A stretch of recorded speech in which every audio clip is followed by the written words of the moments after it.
ক্লাসে দিদিমণি ঢুকেছে, বাংলা ক্লাস চলাকালীন সবাই, আর এই দিদিমণি খুব রাগী ছিল, সবাই চুপচাপ থাকতো।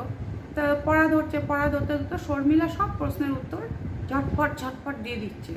তো দিদিমণি বলছে, বাবা শর্মিলা আজকে বেশ ভালো পড়া করে এসেছে, তো খুব ভালো লাগছে, বাহ ও এরকম প্রত্যেকদিন পড়াশোনা করে আসবে।